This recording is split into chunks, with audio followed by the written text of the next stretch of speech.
Good morning, good afternoon, and good evening, depending on where you are in the world today. My name is Clare Reddington. I'm a white woman. I've got a short, blunt fringe, clear glasses, and a gold sparkly top. And I'm the CEO of Watershed in Bristol in the UK, a trustee of RSC, and I have the great pleasure of chairing the advisory group for the wonderful project that we're going to talk about today. I'm delighted to be here in the UK House. The panel is part of the Future Art and Culture presented by Arts Council England and British Underground in partnership with British Council.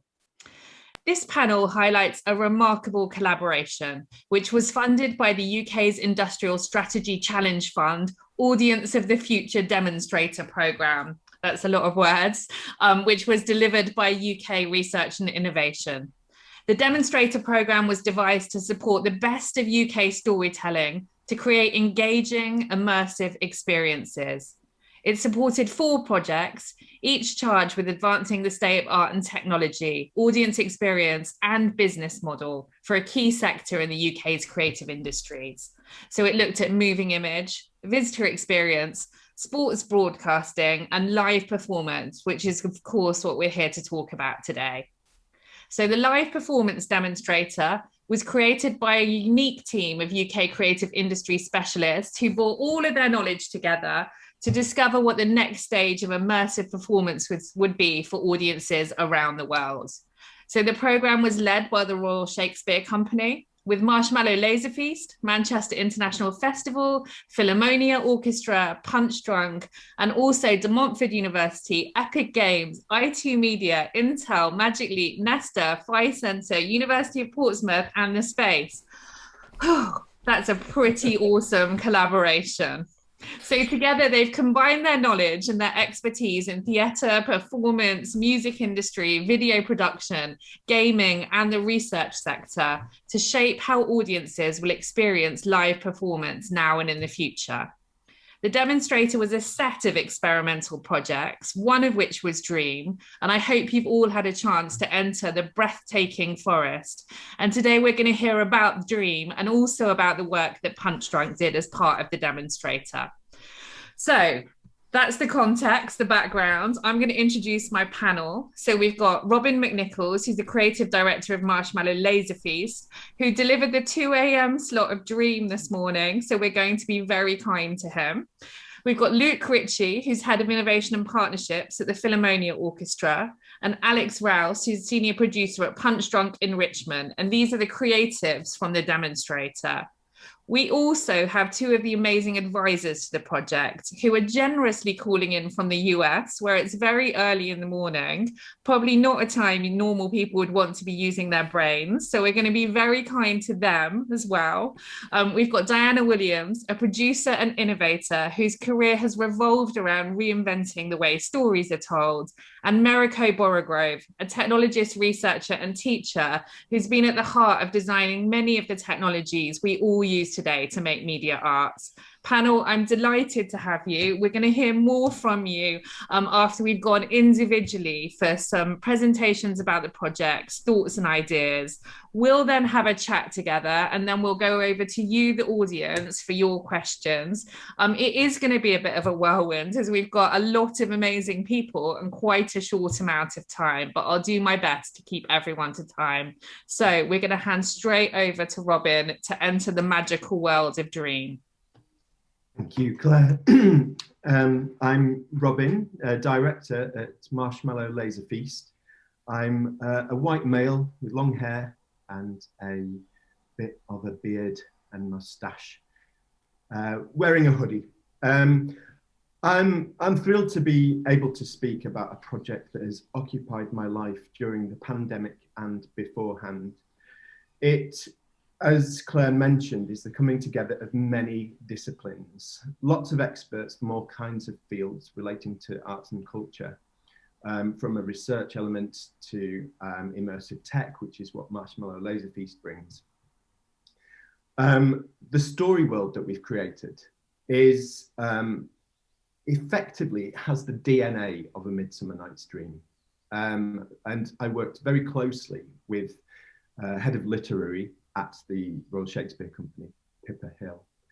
Pippa and I absorbed ourselves in the work of A Midsummer Night's Dream. And Pippa did an extraordinary job of extracting just bits, clues, visual information, characters, and effectively that allowed us to build a story world that we presented and populated with different perspectives within a forest. It was important for us to create these different perspectives that celebrated the magic and wonder of the natural world. And we wanted to push against the stereotypes associated with A Midsummer Night's Dream in terms of twee Tinkerbell-esque fairies. We did a more of a creative exploration there where we thought, do you know what? We're using a games engine here to realize this production. And different to the stage, we can defy the laws of physics with these character designs. They can manifest as swarms of moths or live as vast mycelia networks under the ground. And I think that this is a part of the essence of why we kind of picked A Midsummer Night's Dream as the source text, but then why we effectively, other aspects of A Midsummer Night's Dream, such as the fact that it features a play within a play. And I think one of the connecting aspects of all the consortium members is our interest in the meta. And I hope that what we've presented, for those of you who have seen it, is that there's clues there to acknowledge our contemporary setting of a play within a play. We use the latest gaming, theatre and immersive tech in the work. And we've collectively focused on making it human-centric. So despite embracing technology, we've always believed that this needs to empower the performers and the creatives like myself, Luke, and the broader creative team, especially the acting company.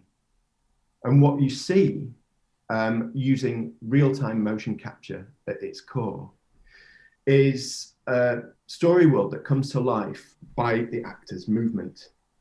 And that's not only puppeteering avatars, but also addressing practical problems, like we have a 7 by 7 meter stage or motion capture volume that they move around, that we present to an audience. 7 by 7 meters becomes 7 by 7 kilometers. And so all the kind of challenges of suspension of disbelief and working with technology first and foremost to try and convince people that these actors are actually in this vast forest. Their movements, as Luke will go on to talk about, I imagine, will involves interactive audio as well. And again, in the spirit of empowering the actor, the difference with real-time mocap versus what is traditionally quite a painting by numbers, laborious process, is a game changer. And it's a game changer because in the past, when you would carry out a motion capture shoot for, let's say, a film or a game, there's a cleanup post-production process that takes place. We don't have that luxury within a live show like Dream. But what we do have is the opportunity to improvise, to discover happy accidents, and embrace exploration further. So it's about uncapping the creative potential, enabling that. And what's beautiful is that the work with the movement director, Sarah Perry, and the acting company took on its own life, and it allowed us, working with Unreal Engine, to allow the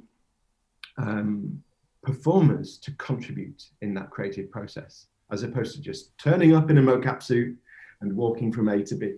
They genuinely brought their ideas that we embraced to the table. Now, the other aspect that's really important is that we, in a pandemic, during lockdown, are all faced with the difficult situation of all theatres being closed. And this project is by no means an offering as a replacement to theatre. We can't wait for theatres and other cultural spaces to open.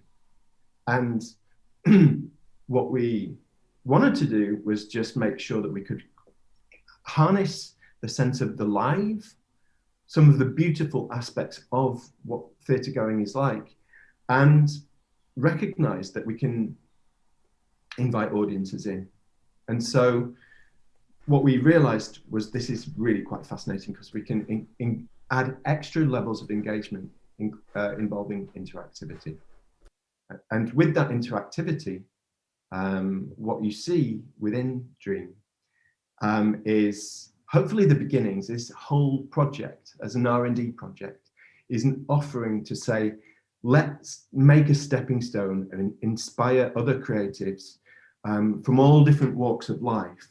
And let's realize, wow, that we've got a generation coming up of who are digital natives who spend their lives on a daily basis interacting. And of course, with other, I would say, people less familiar with interaction, due to the pandemic, there's more digital literacy there as well. And so we tried to incorporate that. And as a stepping stone, we're really interested with the results. And hopefully it serves as inspiration for other practitioners to unleash.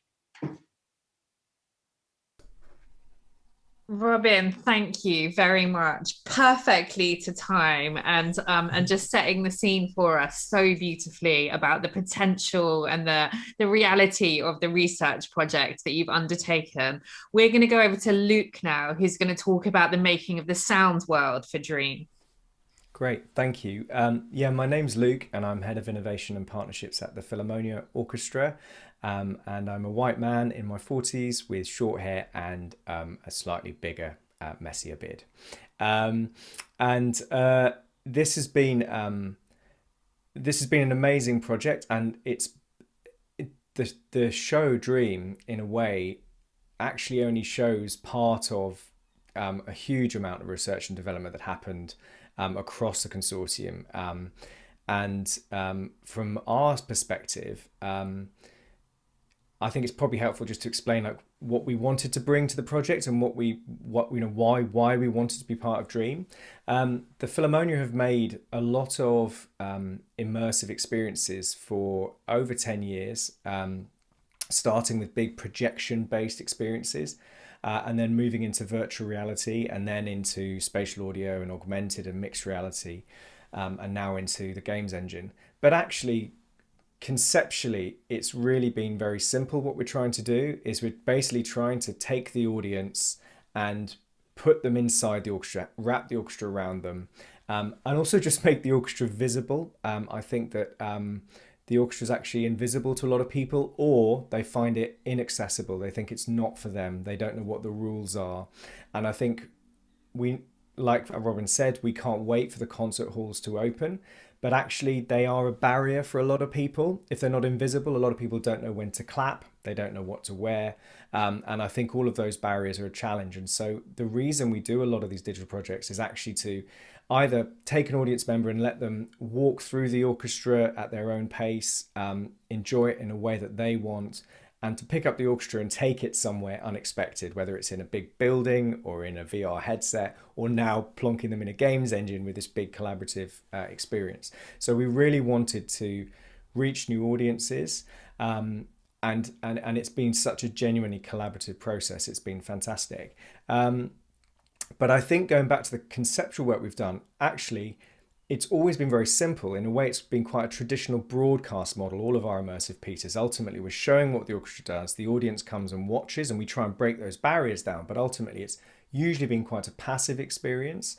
And when we have tried to engage with making our work more interactive, we very quickly realized it's very hard. And we found that we were asking questions that we suspected people in the games world and in the wider tech world had been asking decades ago. And we felt like we really needed to collaborate to learn about that. So for us with Dream, I think that obviously the main thing we wanted to bring was the music, and I think some big lush orchestral music, and the music in Dream. There are 3 excerpts from 2 contemporary works, one by our principal conductor and artistic advisor Esa-Pekka Salonen, and one by a wonderful composer called Jesper Nordin, who Esa-Pekka introduced to me a few years ago. And he's a fascinating person because he's also a coder and created this wonderful interactive music engine called Gesturement, which I'll talk about a bit more.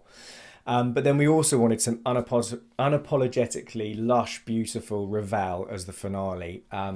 And those bits of music have a real emotional resonance for me because for all of us, because they were the last full-scale recording session the orchestra did before everything stopped. It was on Friday the 13th of March 2020, which I thought was going to be an unlucky date, but actually it felt very fortunate. We could feel the shutters coming down, and so we captured that music for what Dream was going to be, a location-based experience in Stratford last year, and then the pandemic just changed everything, but the music has remained. So I think there's just something wonderful about the communal experience that is an orchestra, and it's a big human lovely thing.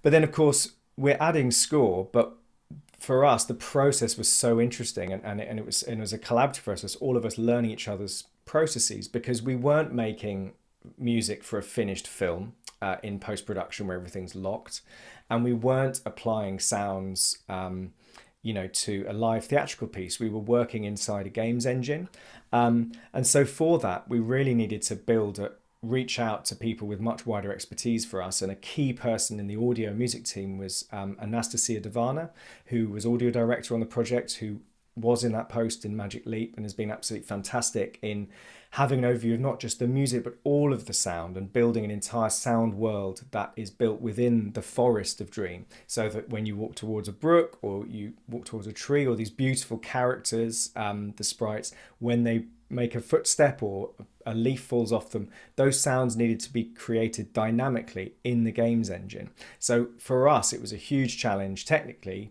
to embed those sounds, and creatively it was an iterative process that as the visuals were developed we were exchanging sounds with Robin and Pippa and developing it that way. So that whole process was completely new to us, and really fascinating. But then also we had to make it work in a live show system, working with a show control system in a live theatre environment. And that also was a huge challenge because we were working with live audio engineers and theatre cue systems. So it really was like technically and creatively a hybrid system. So there's big sound world that we wanted to build in the games engine, and then there was the music, the moments of score, and then finally, I guess the key thing that's exciting about this new this new interactive landscape is that the audience have agency, but also the performers have agency.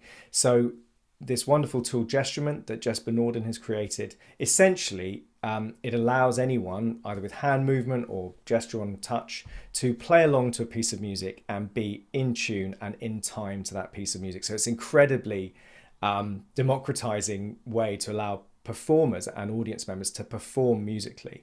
We'd originally brought Gesturement in to allow the audience to interact, and I think it'd be really exciting in the future to do that. But in this case, it enabled the performers to add a layer of harp or piano that kind of adds a thin layer of music over the score and kind of as a precursor to the score. And for us, that was a really exciting live experiment as well. So those are the 3 layers, and that's kind of how we built it all together. Thank you. Were you done? I'll stop there, Claire. You don't need, you can carry on if no, I've it's okay. Too early. Okay, we'll come back. Thank you. That was beautiful, like transporting us into that sound world, but also I think on the necessity of the collaboration, which has been such a huge part of this. No one partner, I guess, could have delivered anything like it on their own, but the coming together and that enabled the level of innovation and experimentation. We're going to hand now to Alex, who's senior producer at Punchdrunk in Richmond, to hear about the projects that they did as part of the Demonstrator. Great, thank you, Claire. So just to describe myself, I'm a Malaysian, Chinese and white woman in my 30s, and I have long dark hair and I'm wearing a white shirt and I'm sitting in the Punchdrunk office. So I just want to firstly congratulate Luke, Robin, and the whole team of Dream for what you've achieved, but also for the openness with which you've shared it with industry and audiences. And I think what really excited me in watching it was how what you did transports us to magical places that we can't necessarily go to in theatre. And I think about that in relation to Punchdrunk's work, where we sort of take over big warehouses, you have a big design budget, but that idea that you created a sort of a 7x7 kilometre forest for us to explore with you and performers was what felt truly magical to me. So I'm the senior producer for Punchdrunk Enrichment, and we're the charity that works closely with Punchdrunk and brings high quality immersive stories to all sorts of places where people are, to schools, museums, care homes. But we also lead training in immersive practice with academic partners like Story Futures Academy. And we also work on research and development strands, such as Audiences of the Future. So we were part of the consortium and had our own research and development projects, which were distinct from Dream. But I wanted to share a couple of thoughts on our research and development journey as a whole. So starting a little bit before Audiences of the Future, and also touch on immersion for young audiences, because I think some of the things that Robin and Luke are saying about suspension of disbelief and agency are really magnified, particularly when you're working with young audiences. So I think that's quite interesting as well. So I don't know where the image is coming up from my slide. Maybe it's gone, maybe it's up right now. But it's from a project for young audiences called The Oracles that I produced in 2017. And it took place in 2 warehouses in North London, which are behind me that way. But what we built in those warehouses was called The Village, and it was part of a conscious decision that our artistic directors, Felix and Pete, made to really invest in research and development over a 5-year period for our audiences of adults and children. Because we have the established show format where you wear a mask and roam these incredible spaces, like in Sleep No More in New York and Shanghai. But we were really beginning to explore and lay the groundwork for what was next for both organizations. And one of the first things that we did was tackle the audience relationship between digital and physical spaces. So this is what we did in the Oracles, and we ended up developing a video game which school children explored in their classroom, discovered a village, and were then invited by the villagers to join a mission in real life. That's a very pithy way of summing up, just trying to sum up what it was. But that mission lasted for several weeks, back and forth between our digital and physical worlds. And there's plenty of information on our website, including some fascinating research on immersion for young audiences. But the takeaways for me were how fascinating it is to world build for young audiences who so naturally believe that a digital and a physical world are one.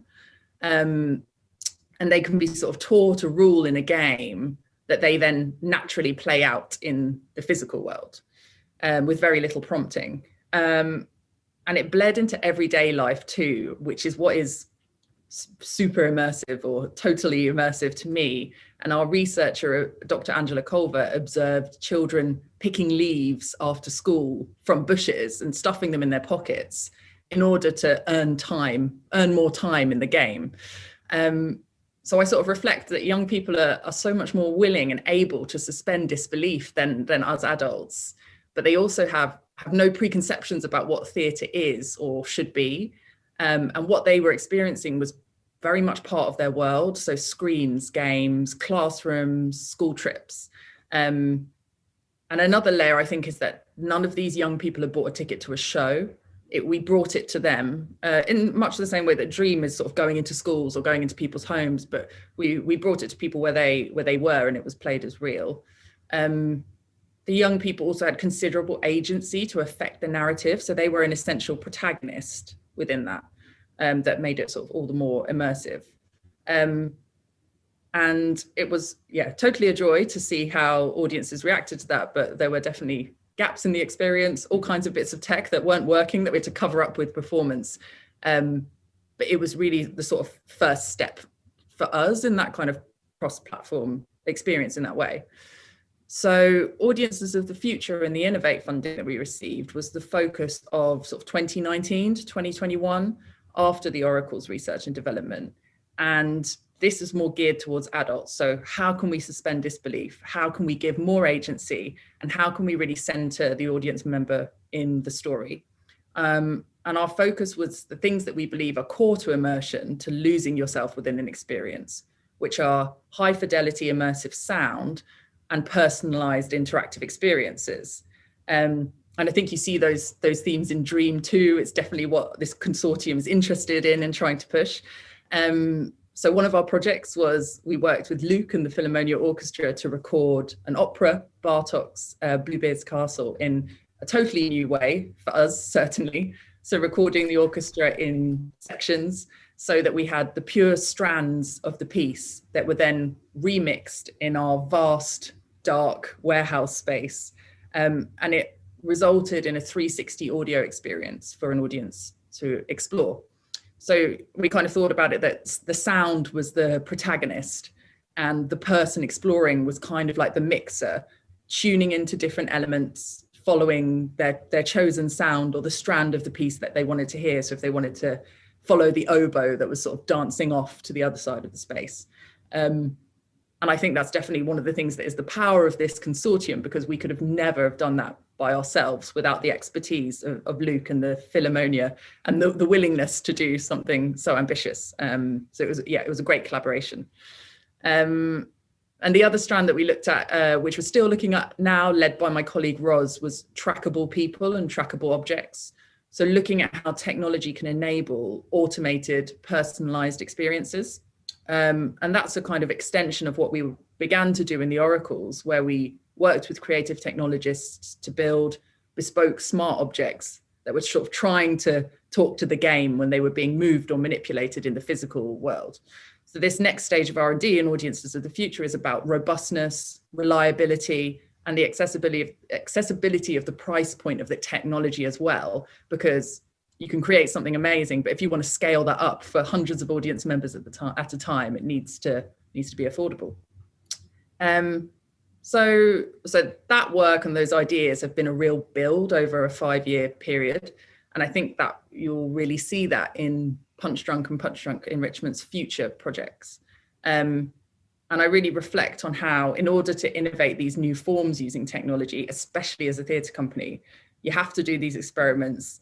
You have to invest in research and development and build skills in your team. And that's what we've been very privileged to be able to do with the access to being part of Audiences of the Future and the funding that's been available.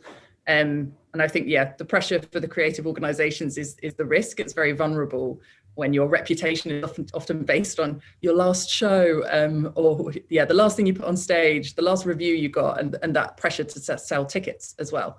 So what excites me so much about Dream and about Punchdrunk's future work is that breaking out of the building walls, bringing stories into people's homes and everyday lives, and the willingness to experiment and trust audiences to be part of that experimentation too.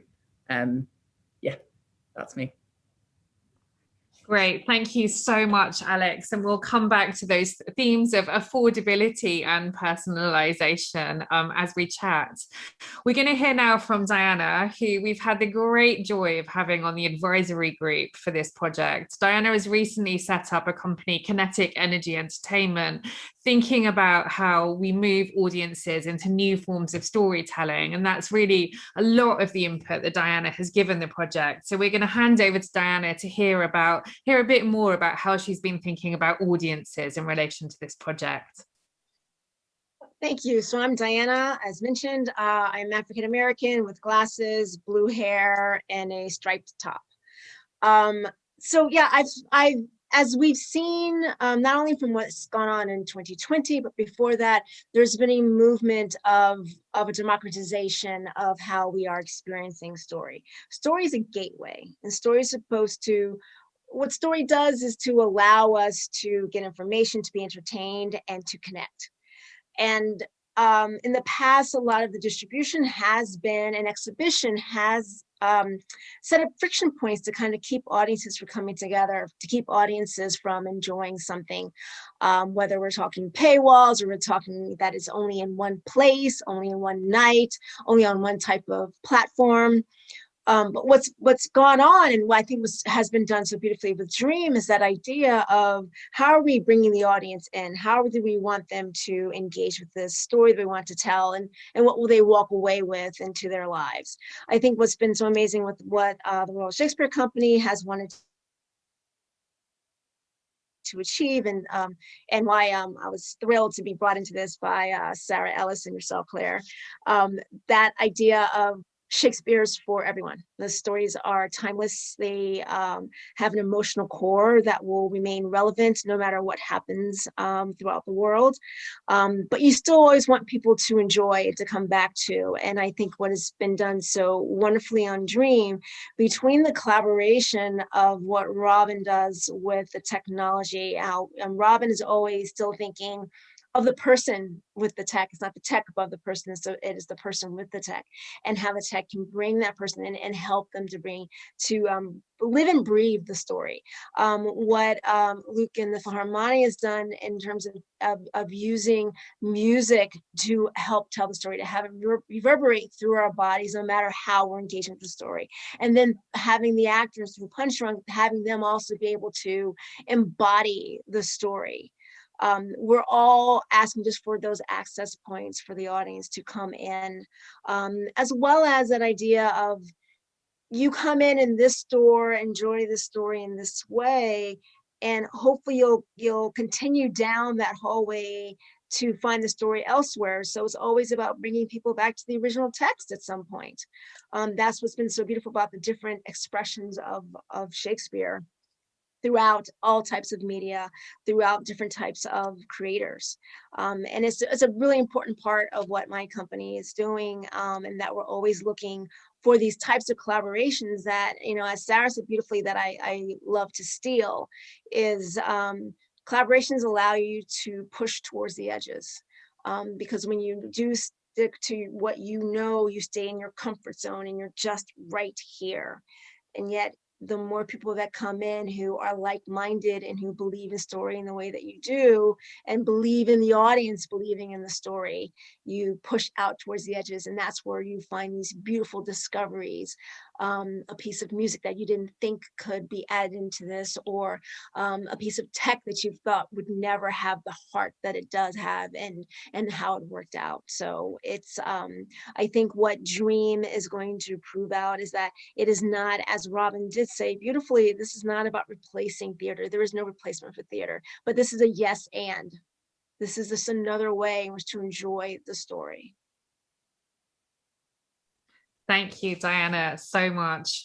And finally, we're going to go to Meriko, who had a kind of a brilliant front row seat on Dream, was present for most of the rehearsals for the last 2 weeks of the project, and I think a lot of the shows as they've gone out, and was really vital in giving feedback and engaging with the project from her many years of experience of how to run these kinds of arts and technology collaborations. Meriko. Hi, it's wonderful to be here. So my name is Meriko. My pronouns are she and they. I'm a white woman with shoulder-length dark hair, red lipstick, a striped top. And as Claire says, I'm your wildcard engineer on the panel. And I'm an independent now, but I spent over 22 years at Apple, where I designed and built graphics and media technologies and products.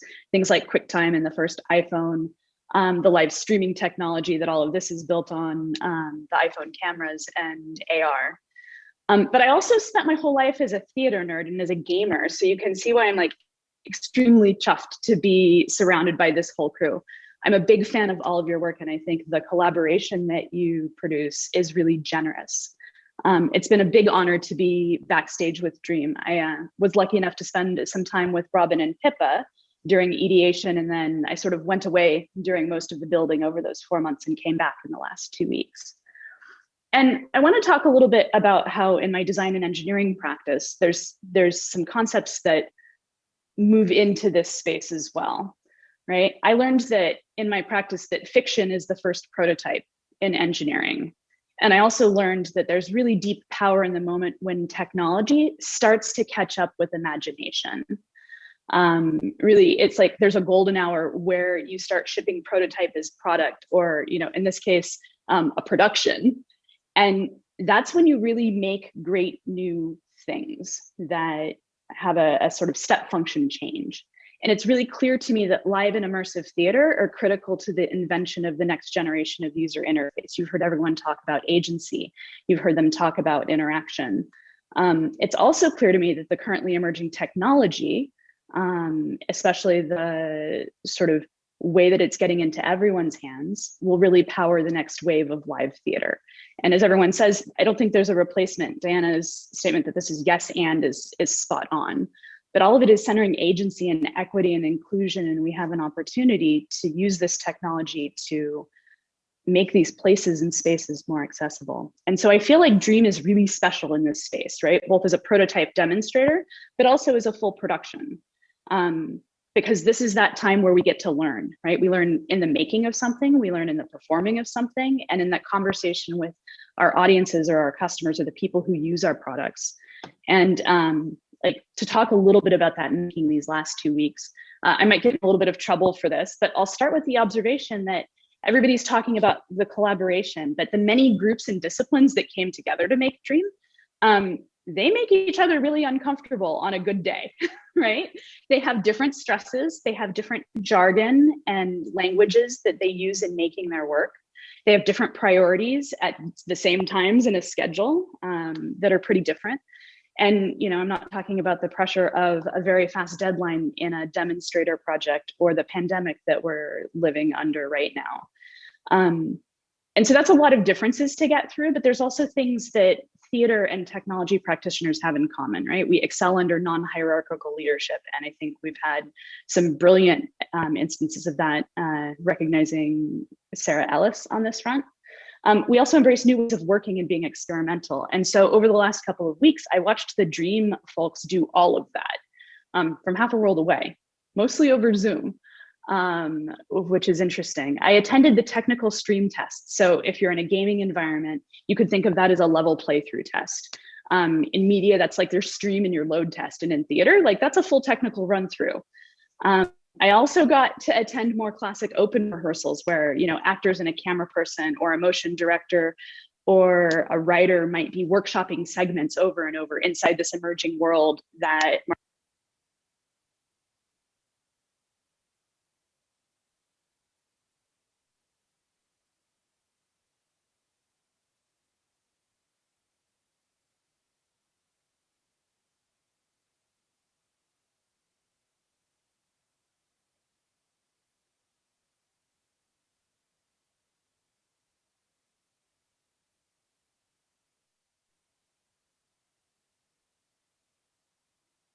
Yeah, just 2 seconds, everyone. We're just waiting to see what's happened with Mariko's audio.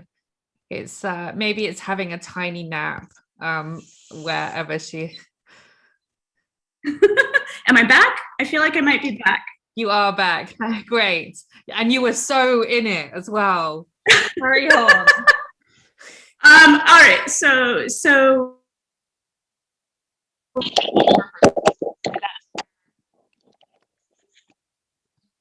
Okay, we got a slight scramble again on that audio. Yeah, better? Yes, that is better. Yeah, system rebooted. I apologize.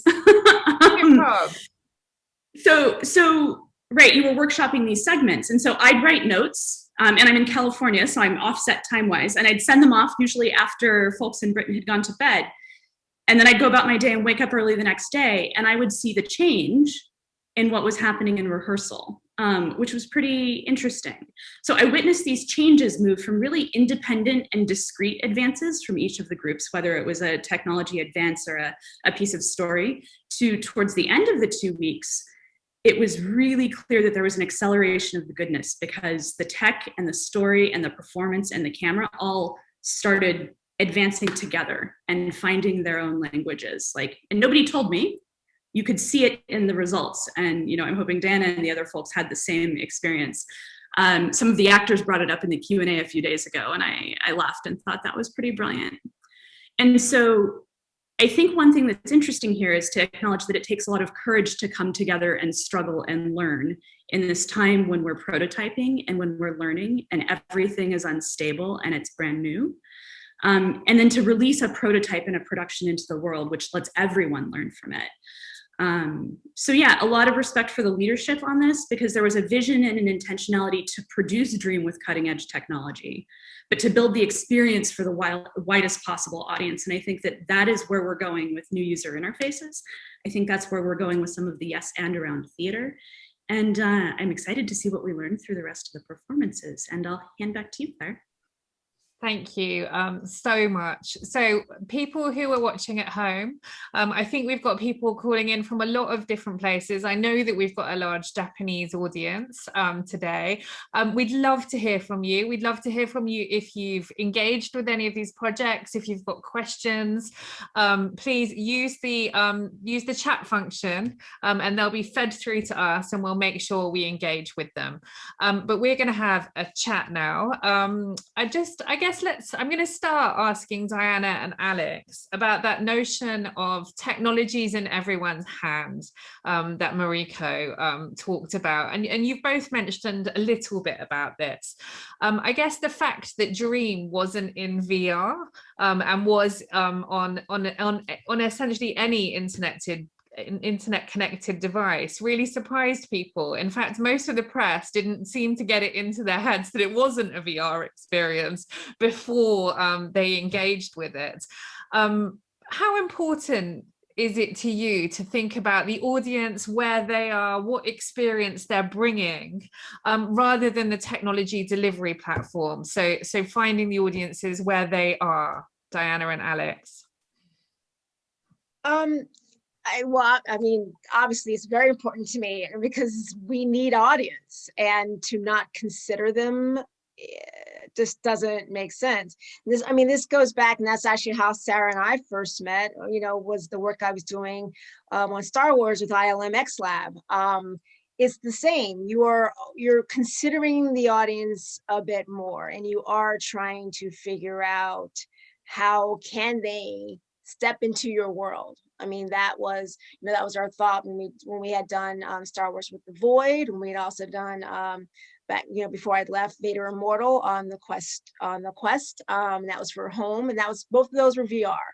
But now with this, it was still with VR, when you are designing, and Rob can talk, of course, talk more about this, but you're always considering me in the headset. And I feel that what Dream did beautifully was still the same thing. It was still considering me in front of this screen here, but still, how are you dragging me into it? Because I still have to enjoy that story. And I felt like the translation was absolutely there. Alex. Yeah, I think watching Dream, part of me had a desire to explore that world in a VR headset. But I think about how Dream really felt like a communal live experience. And I think until everybody has VR headsets in their homes and everybody has VR headsets in schools, that's not what that experience needed to be to bring people together and have that kind of shared journey.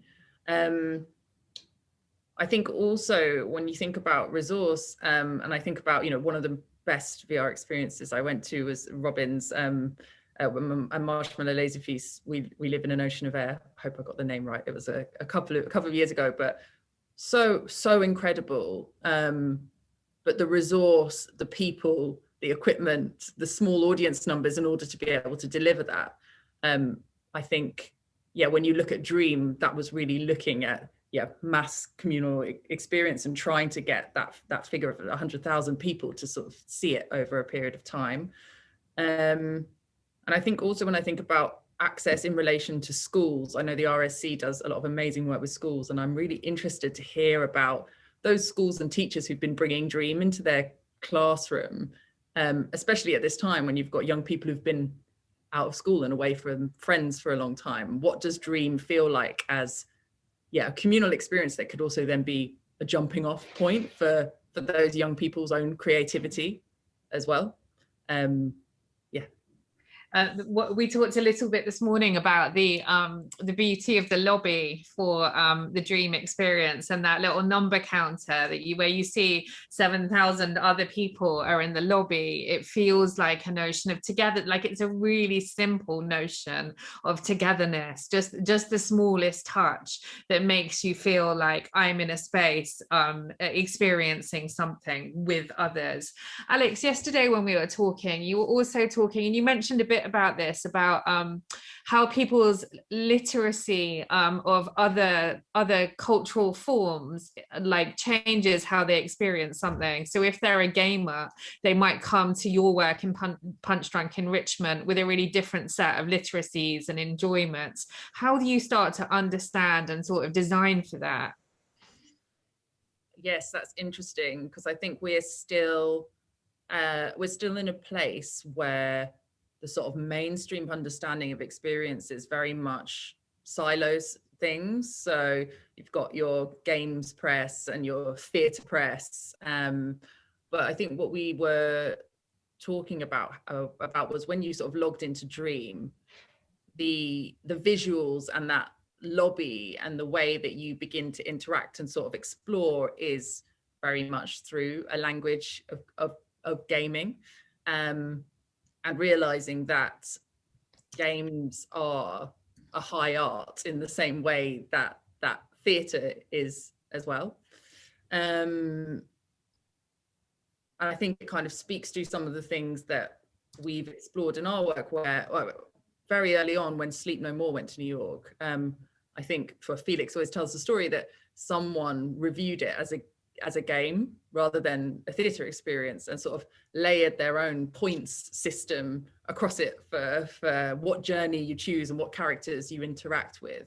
And I think that lens of choosing your own journey and a high level of interaction, and that being supported by the space, but also how the performers react to you, is something we're really interested in our work. Robin, you want to come in? Yeah, I'd just like to add that one of the aspects that we feel has benefited this process is the discoveries and the learnings, realizing that this Project Dream can be ported to VR as well as AR, and that this story world can be a living ecosystem beyond this initial demonstrator, that in the same way can be applied to the actual live theatre as well. You know, projection has been used in theatre for years and years. And at the core of that, developing something in a games engine, and the fact that games engines now are rapidly merging with staging theatre tech. So DMX lights, all sound integration and things like that are starting to be enveloped in the Unreal Engine process and other games engines as well.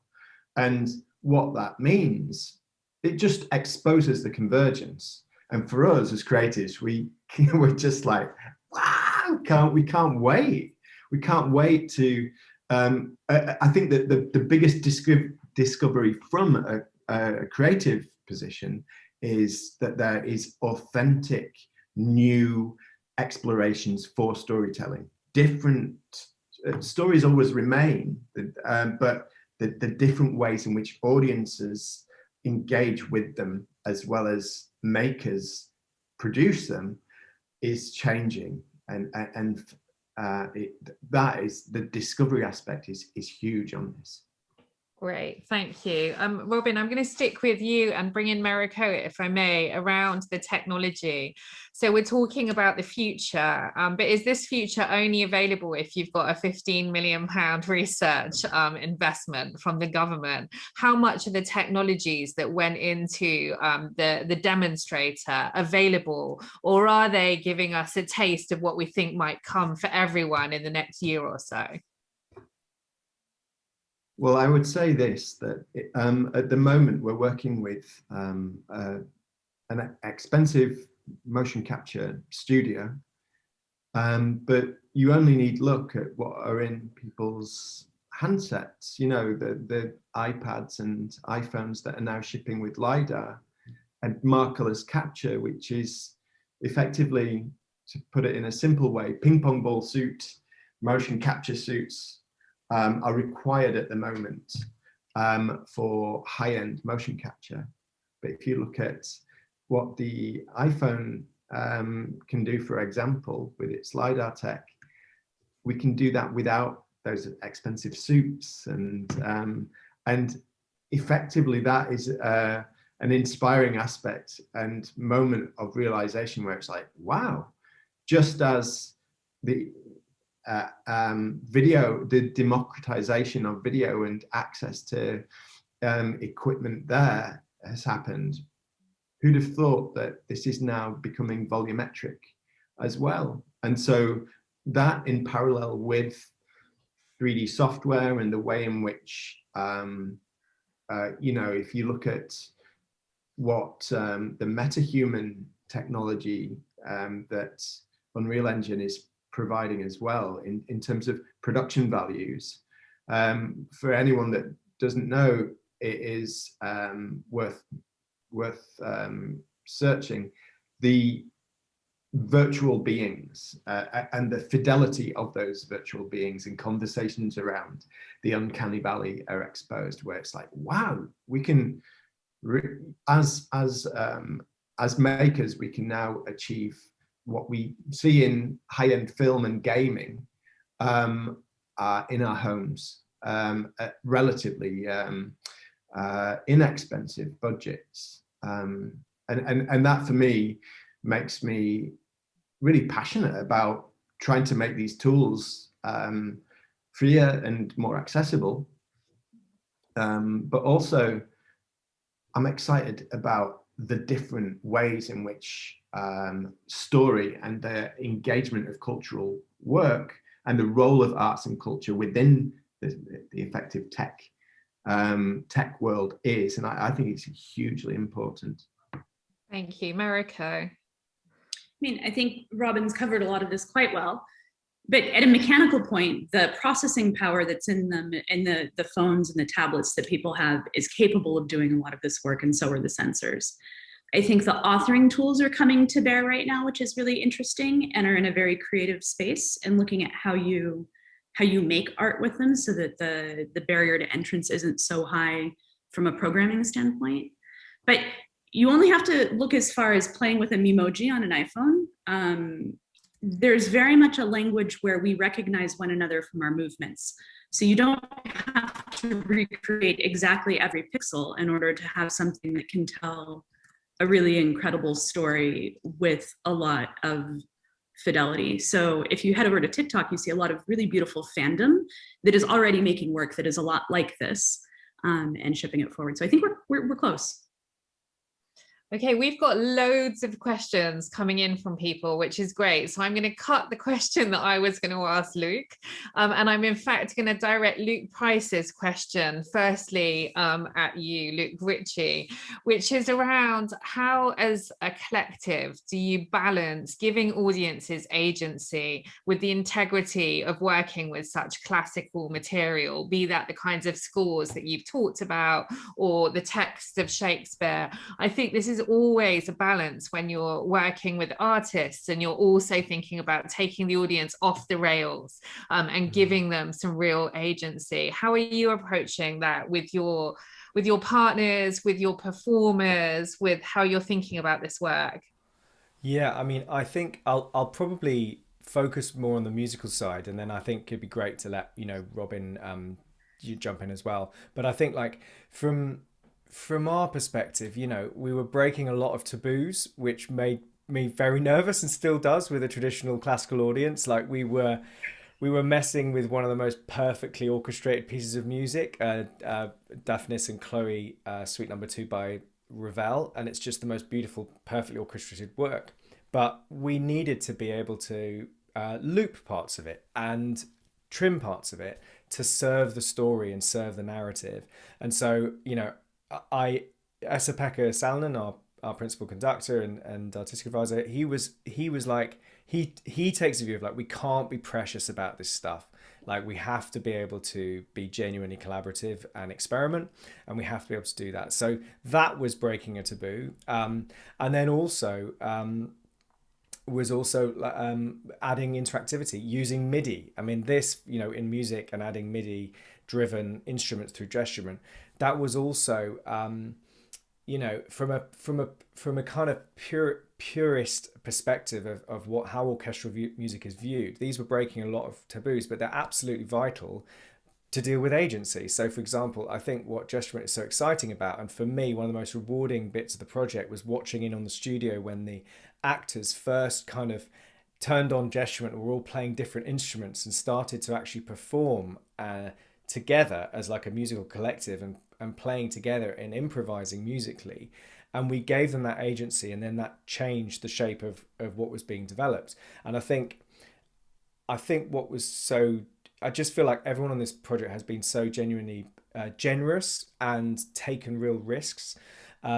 So for me, I mean, if I'm honest, I'm still wrestling with the pull between narrative and agency, but I think we have to allow, we have to empower people to have agency and then actually flow with the results. And actually, from a musical perspective, that for me is actually one of the most exciting bits of like, what are the implications of this for composition? I think that people who are going to work in this space and compose music, and maybe compose something collaboratively with an audience or with performers in a form of live performance improvisation, that's completely fascinating. And so I suppose I'm being quite focused on my area, but you know, for us, in a way, the wonderful freeing thing about music is it's not necessarily narrative focused, but it's about performance. So that, I'm not quite answering the question, but it's my kind of musical answer.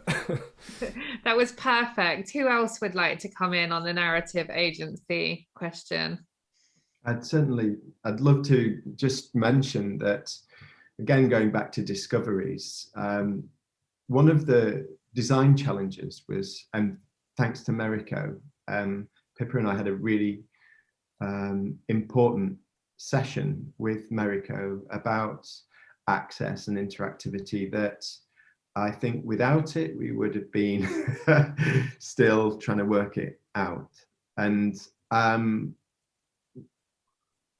I think that as someone who's so passionate about interaction and audience agency, and being fully aware of cultural developments such as Bandersnatch emerging, where branching narratives are available to us. And it was very difficult for me as a creative to not just throw, let's just go all in non-linear narrative storytelling here with lots of branches and so on. But we had to rein it in because of the complexities, but also the larger goal of inclusivity, because we realized very early on that we didn't want to alienate people and hand someone a PlayStation 5 controller. For those who love gaming, they'll be thrilled.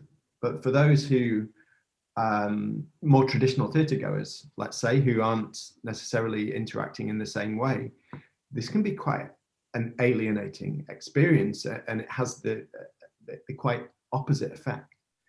And so and the other thing is, we, in terms of audience agency and narrative, recognize that we tried and reached a point where it was too difficult for us to have full screen interaction. And therefore, all the WebGL side and all the learnings there were exposed, again, with just in terms of the design challenge of making it inclusive and accessible. We got to where we were as a result. But what we did do in that process was, not only we're aggregating collective users' data, we were really interested in the hive mind and the way that collective audiences can play a role in influencing the choreography, the lighting, even the costume of this particular production is influenced by the audience with the fireflies. But what's more inspiring for me, having lived and breathed it, is like, oh, if we can do this, we can do that, and we can do the other. And I hope that audience members who've been exposed to it realize the same thing. And for those who are dead set on nonlinear storytelling of living worlds that iterate, that is going to be something important to them or useful to them. Thank you. Thank you, Robin. Does anyone else want to come in on the audience agency question? Okay, as the producer on the panel, Diana, I'm going to come to you with a question that we've got from Arnie Nositz-Reineck. Apologies if I've pronounced your name wrong, around how this shift from work on the stage or in the concert hall to digital shifts the value of the IP, how we license it, how we think about its kind of commercial possibilities. That's quite literally the $1 million question. Well, I mean, when we talk about value, there's two things. One, there is just the intrinsic value of it as its own piece, as the narrative form. That comes down to how authentic you are to telling it and how authentic you stay to the heart of what it is. I think that, again, going, with Dream like that, from the work that Robin and Pippa had done, not only with the people at the RSC, but also with Meriko, they had to keep the heart of it across all these expressions. And so that's one type of value. Then in terms of monetary value, I mean, that comes down to contracts. And, well, Shakespeare gone around and didn't have good lawyers. So, it's pretty open. But with other types of IP,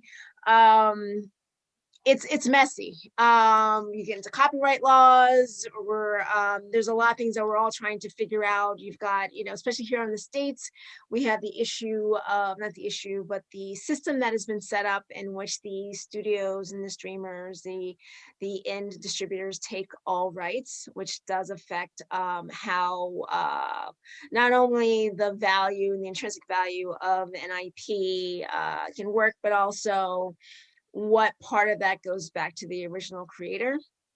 So this is my extremely long-winded way of saying that this is a story still to be told as to how we go forward in terms of looking at these different types of story worlds that move across platforms, because each one does have their own budgets. They have their own peculiarities that will also affect the value of them. Does anyone else want to come in on the business and IP question? Okay, we've got another question come in here. Let me just scroll up to get from Ted Drinkle around how recording performances, either in motion capture or, Luke, I think around some of the work that you've done with the orchestra, allows you to manipulate and replay the content for different purposes, and what that might mean for the future of performance, I guess. And that's for any of you that want to have a think about that, and also how performers and actors feel about that right now.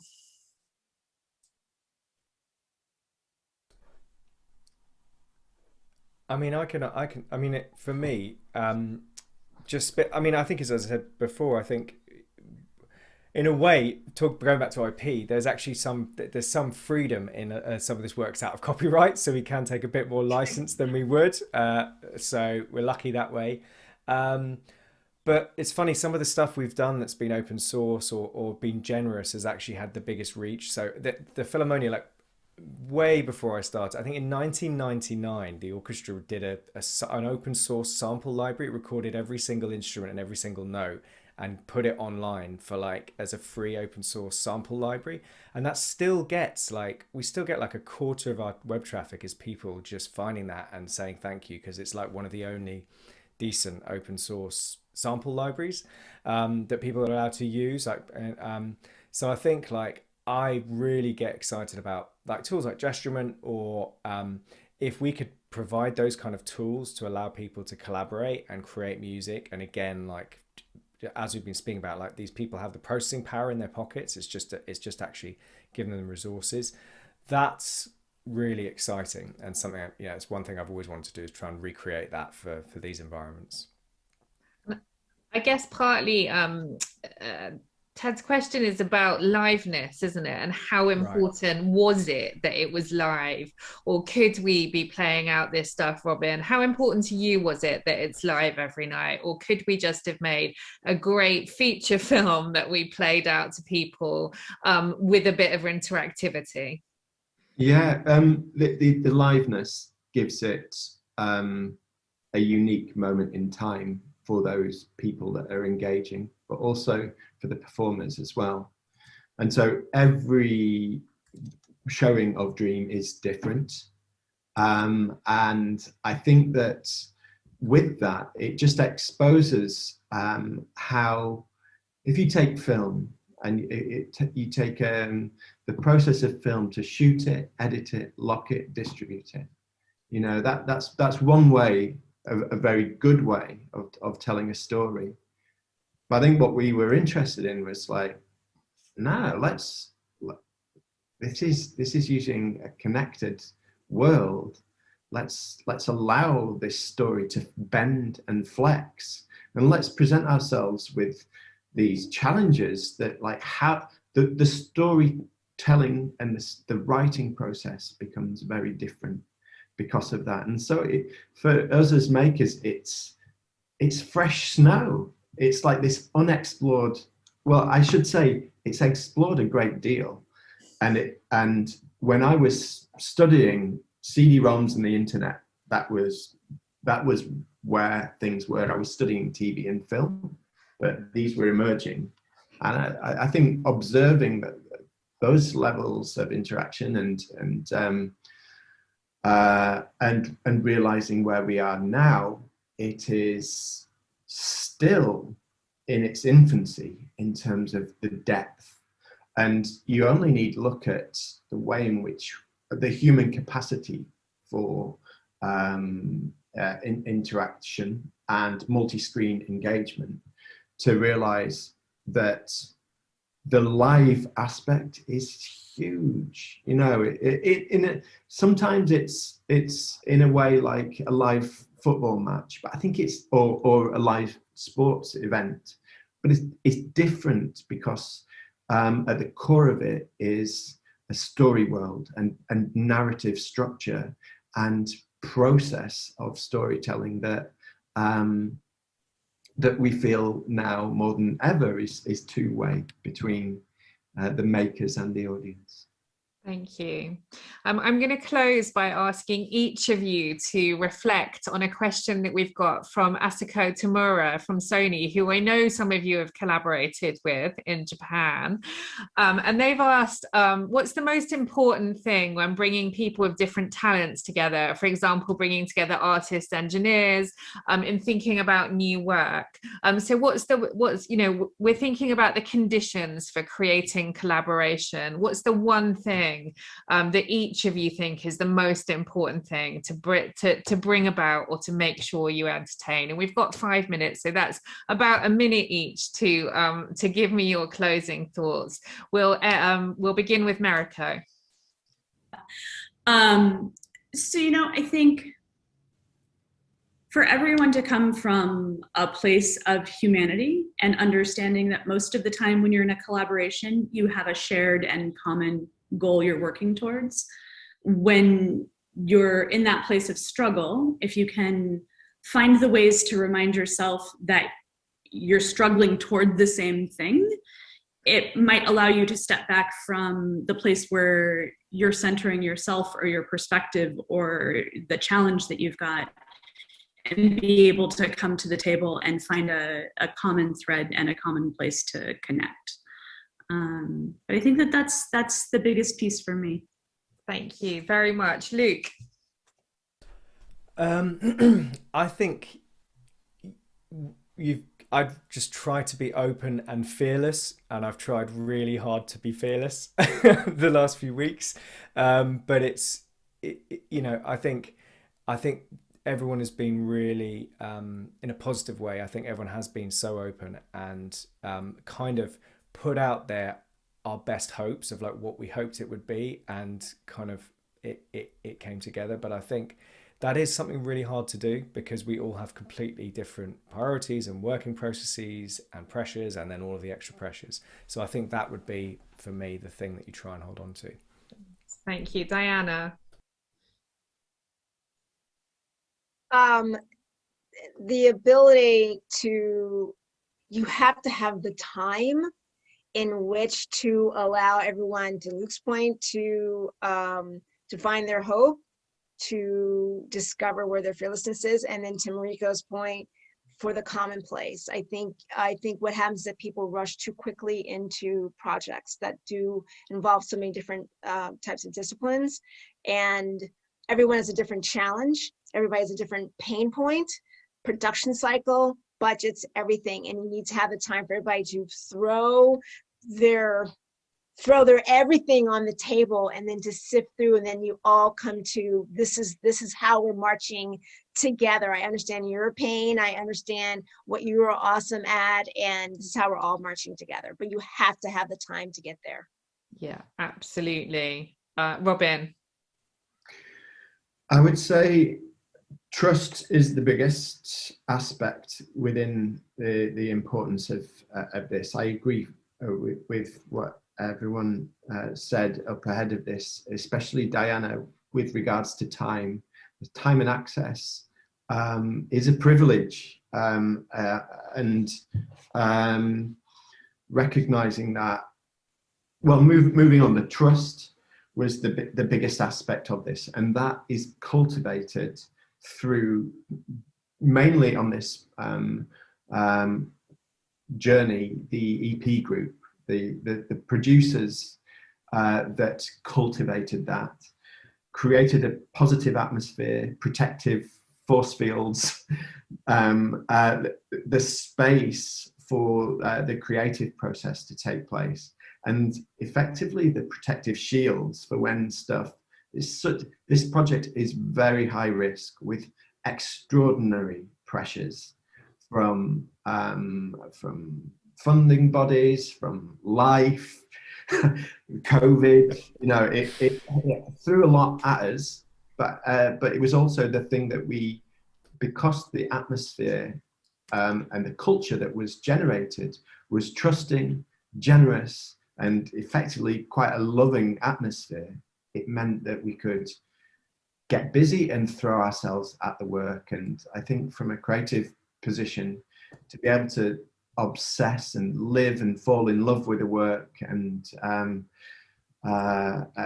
absolutely breathe it day in, day out, it is something that I'll be forever grateful for, within what has been the most difficult time for our, in recent history. Thank you, Robin. Alex?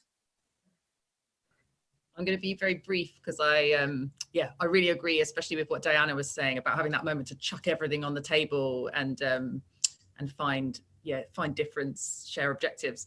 But I think the other thing is, when bringing together a group of organizations or people to collaborate, it's understanding what different expertise is coming into the room, because where you've got that different areas of expertise is where you can create something that you could never have done alone, and that's the power of collaboration. Thank you very much. Audience, I'm so sorry that we couldn't get to all your questions. I know there'll be loads of further writing and events about all of these projects, so hopefully you'll get your things answered. Congratulations to all of you for making this work in a pandemic, and making something so experimental and something so brilliant. It would be remiss of me not to give a shout out to Sarah Ellis and the RSC, who brought us all together in this amazing project. And thank you so much to my panel. Brilliant minds, just perfectly encapsulating how, when you bring people together from different backgrounds, from different sectors, with different experiences, the nuance and the texture of the conversation and what we can achieve is incredible. So Meriko, Diana, Luke, Robin, and Alex, thanks so much for joining me today, and have a great day, everyone. Bye-bye. Thanks. Bye.